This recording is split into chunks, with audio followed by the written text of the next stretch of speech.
Hey guys, today we're going to talk about blood work and how to analyze it. A lot of times we just get our cholesterol numbers and we're making big life decisions off that. I'm going to show you how that is extremely flawed and the other key numbers that you need to bring into the mix to get a true understanding of your health.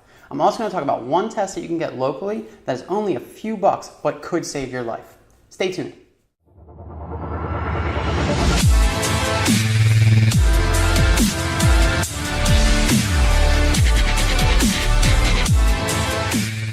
Okay guys, so the first test we're going to talk about is fasting insulin. Now this is actually going to be in replacement almost of fasting glucose. You'll still get your fasting glucose done. Every doctor is going to do it for you. But fasting insulin is actually the one you want and is going to be a much better indicator of your current health and the situation of your internal environment within your body. Now if you remember, insulin is the hormone that gets released as we eat food, specifically carbohydrates and proteins, but more even hyper-responsive to carbohydrates or sugar. So as we eat food, sugar goes up in the blood, insulin is released, and it brings glucose back down to a normal level. That's how we want everything to work. The problem is if we're constantly eating carbohydrates, constantly eating excess amounts of calories in food, glucose is constantly high, and the body has to constantly release insulin to keep it all low.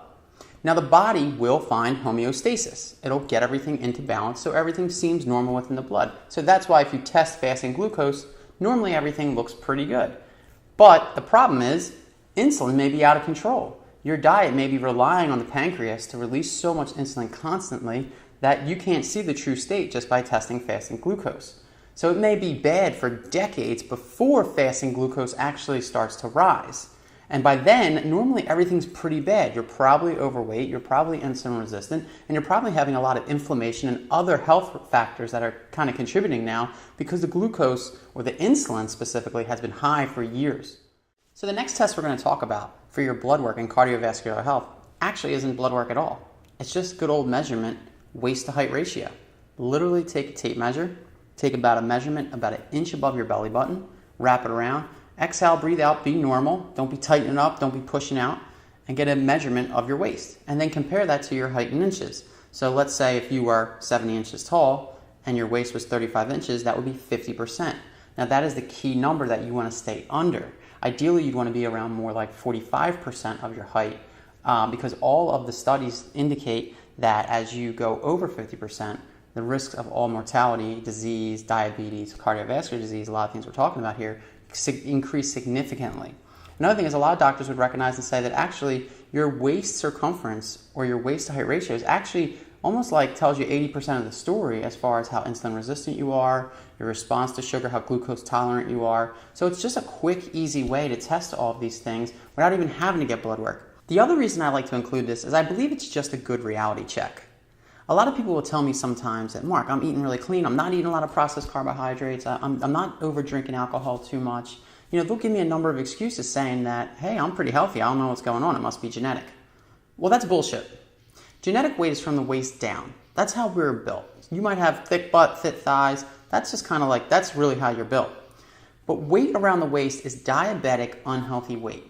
That's where our body evolutionary would have stored weight because it had nowhere else to put it, and maybe we'd purposely get a little fat at the end of the summer, fall seasons when starches and fruits are all available, so we can kind of head into the famine of winter prepared, keep our organs warm. So this isn't by accident.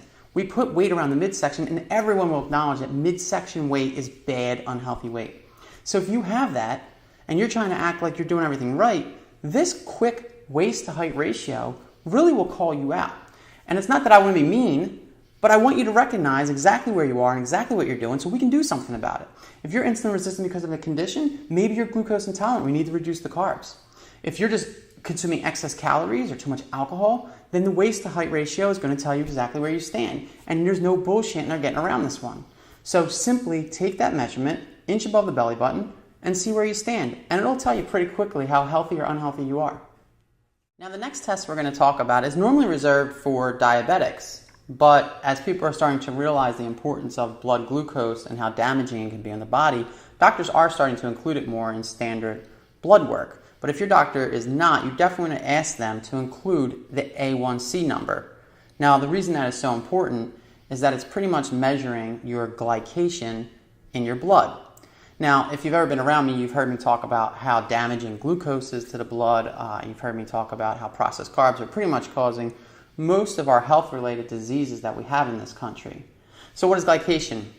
Well, once again, you've probably heard me give the example of if you pour soda on a carpet and you left it there a few days, everything would start to stick to it. Let's say you had a dog, some dog hair would be on it, you tracked in some dust, some things around the house, and you come back to a few days and that thing would be pretty much a disgusting mess.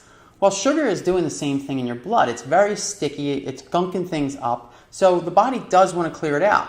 But if you have too much in the diet consistently or have other issues that are cascading down to the event of where blood glucose is high in the blood, it's going to cause glycation. And glycation is binding all that stuff, causing inflammation, getting the immune system to react. Glycation is binding to these proteins so they can't get in the small capillaries, which is why it affects diabetics' vision or their feet or their hands. They may lose those if it was to get too bad. So measuring your blood glucose or measuring the glycation in your blood is an extremely important health marker. In fact, A1C is tied directly to all-cause mortality. So the higher your A1C, the increased risk of all types of death, especially if you get over 6.5 or 7. Now, the number that you'd want to keep it under is 5.7. That's where they consider you not diabetic. But I would say ideally, especially for people in the gym, conscious of eating healthy, trying to control the processed carbohydrates, if you were really sticking to that program, then ideally you would keep that number in the low 5s, possibly even under 5.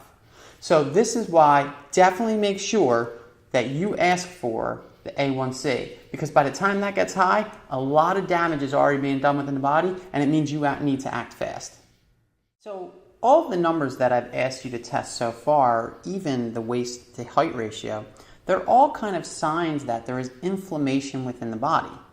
And as it's becoming more known and obvious to everyone around the world now, inflammation is the true cause of heart disease, not necessarily cholesterol. Cholesterol is a response to inflammation. So if the real cause is inflammation, then how do we measure it? Well, one of the best tests you get is called a high sensitivity C-reactive protein. Now, it also might be called the cardiac CRP.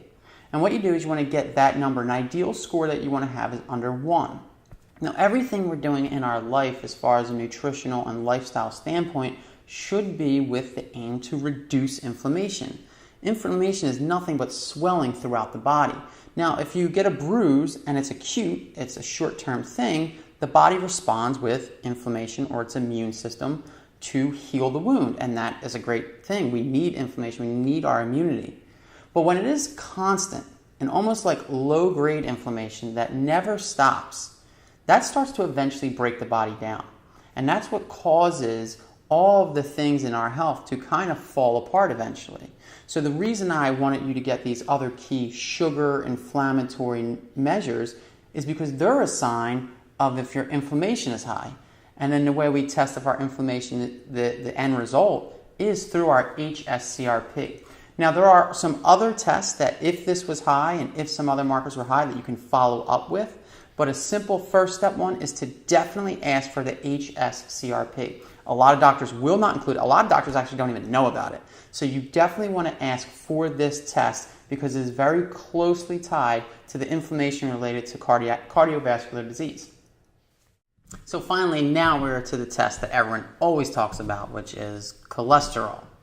Well, the reason I left it one of the last tests to talk about was because I actually think cholesterol as a test overall really doesn't tell us much without all of those other tests that we just talked about. So without knowing if we are inflamed, without knowing if we have all of the triggers to inflammation or glycation, such as A1C, high insulin levels, our hsCRP, without knowing those numbers, cholesterol really doesn't tell us much. In fact, LDL cholesterol, they always deem it to be considered to cardiovascular risk, but one study in 2009 showed that 50% of the people that died were above the line that they normally recommend, 50% were below.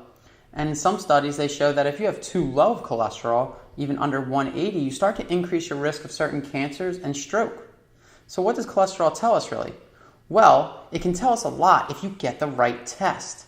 So the cholesterol test I need you to ask your doctor for is an NMR lipid profile. What hell is this different? Why is it better? Well, when you get a regular cholesterol test, they literally just collect test for the cholesterol. When you get an NMR lipid profile test, you're actually getting the particles, the number of lipid proteins themselves. So let's go through that real quick and why that is important. Everyone always assumes that LDL cholesterol, they just kind of roll it all together, is one thing. But really the LDL is a lipid protein. Think of it as like a boat, or a capsule, that is carrying cargo, I should say, or a passenger on board. And that thing that is on board are triglycerides, cholesterols, and fat-soluble nutrients.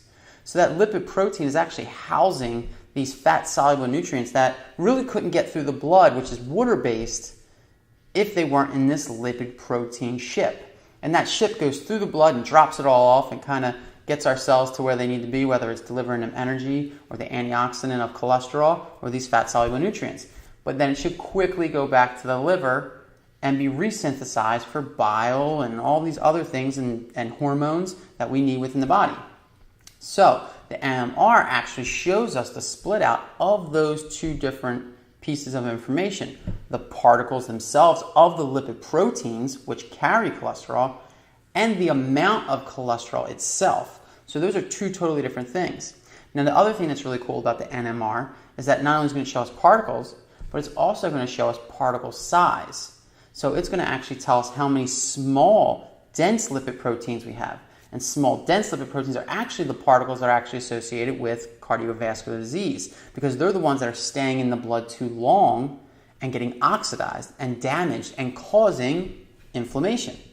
They're the ones getting in the arterial walls that then attract all this attention, and then it kind of starts to create this swelling, which is what forms plaques. So we have number of particles, which the NMR will show us, and the size. Now, on the other side, we do have the actual amount of cholesterol we have in our blood. And that is important, but only in respect to certain ratios. So cholesterol itself, once again, literally tells us nothing. If your LDL is high, you could be the healthiest person on earth if I don't see those other numbers. But if your LDL is low, you may be really sick if your inflammatory markers are really high, or you may not have enough of the antioxidant cholesterol, which is helping repair our body, to actually help you live longer. There's actually a study that shows if you make it past a certain age, higher cholesterol actually helps you live longer, because it's actually repairing the body. It is that important. So when we look at our cholesterol numbers, we actually want to look at the ratios. So what are those ratios? Well, we want to look at our LDL to our HDL, and we want to look at our triglycerides to our HDL. Now, HDL is the one that they always say is good cholesterol. It's not really that LDL or HDL are bad as far as a cholesterol marker. It's just that it's a system that needs to have a good feedback loop. It's a system that needs to be working together, and there needs to be that balance. So when things are in balance or proper ratios, well, then the system is healthy. So you may have high LDL, but if you have high HDL too, then that's working in conjunction with itself, and it should be a pretty smooth running machine. Now, triglycerides actually are just fat in the blood. So you have glucose or sugar in the blood in the form of glucose, but you also can have fat in the blood, and that's what triglycerides are. And they're actually being used to be delivered to be used for energy. And that's also fine, as long as that energy is being dropped off right away. If that triglycerides are starting to build up in the blood and sitting in the blood too long, well, then it becomes problematic, just like glucose is problematic if it sits in the blood too long. Anything that sits in the blood too long can become problematic. So that is why the triglyceride to HDL number is also extremely important, because that HDL is that scavenger that is cleaning the blood and going in and cleaning out macrophages and kind of making the body a lot healthier. So once again, number of particles, size of particles, LDL to HDL ratio, and triglyceride to HDL ratio. With those four numbers, you're going to actually be able to get a much better picture of what your cholesterol actually means, especially when you compare it to all those other markers we talked about earlier. So guys, this next test we're going to talk about, I believe, could save your life, especially if you're someone that's high risk. Maybe you're discounting actually your diet. Maybe you're discounting the weight that you've gained. Maybe you're not even putting on weight, but you're not feeling as good. If you're above 30 and you have heart disease in your family, or you know you've eaten bad, or you have belly, you need to get this done and take this serious. And it's the coronary artery calcium score, or a coronary artery calcium scan. What this is literally going to do is you're going to go into a scan, and it's going to scan your heart. It's going to actually take a picture of it. And it's going to show you how much calcification is actually happening. You're not guessing. You're not looking at blood work trying to see, hey, am I doing good? Trying to, compare everything to get a picture, an idea of health. You're literally getting a picture. This is actually going to show you. And if there's calcification in your heart now, then you need to change what you're doing. It's a wake-up call. It's going to actually have you do things, even if it's just getting on the right medications to make sure that you take this seriously, or changing your diet, or doing anything that it takes to prevent this from happening. We lost someone close to us, and it was with the Widowmaker. And if he would have had this scan back then, if I would have knew about this and we could have talked about this back then, he probably would still be here with us today. So I think it's that important. I went and had this done. My wife has went and had this done. And the other thing that's really cool about getting the test done is beyond just telling you your picture right now, it's going to allow you to go look back 5-10 years from now and get it done again. This is not a test you get every week or something like that, or every year even.